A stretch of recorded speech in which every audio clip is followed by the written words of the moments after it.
Good morning everyone. स्वागत आहे आमच्या मिनी फॅमिली व्लॉगमध्ये. तर आजचा दिवस सुरू झाला कॉफी बनवण्यापासून.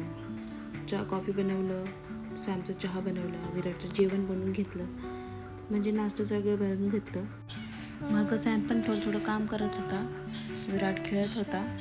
कारण आमची आज सकाळी एकदम मस्त झाली होती, फ्रेश उठलं होतं. सॅम खूप गोड चहा पितो, म्हणून त्याला विचारून घालत होते किती घालू, अजून घाल म्हणत होता साखर. विराटला नाश्ता करू घातलं, त्याच्यानंतर तो झोपून गेला. मस्त झोप पूर्ण करून उठला खेळत. त्याच्यानंतर बाहेरसाठी निघालो संध्याकाळी थोडं बाहेर. मग खाली आमचे झोका आहे, मस्त इतकं मजा आली. असं वाटतं बास इथंच बसून राहावा, मस्त झू करत. आजकालची लाईफ इतकी पळत राहिले, काहीच कळना कसं दिवस निघतोय, कसं रात्री होतीये. असं शांत पडून राहावं असं वाटतं. मग त्याच्यानंतर आजी बाबाला दोघांना भेटून घरी आलो. सॅमला परत स्टुडिओला जायचं होतं, मग विराटला पहिले जेवू घातलं.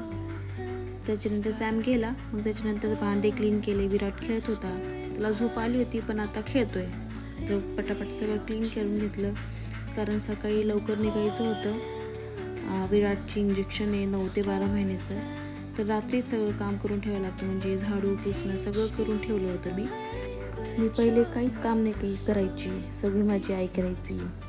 ती मला सांगायची लग्न झाल्यावर कर, पण लग्न झाल्यानंतर पण मला काहीच काम नव्हतं. माझी सासूकडं सगळे बाई होते, आणि आताही करू शकतो, पण सॅम सगळे कामाला हेल्प करतो.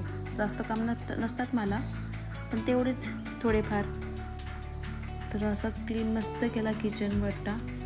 मग त्याच्यानंतर आजच्यासाठी एवढंच. Thanks for watching. माझे ब्लॉग आवडत असेल तर कमेंट आणि लाईक करा.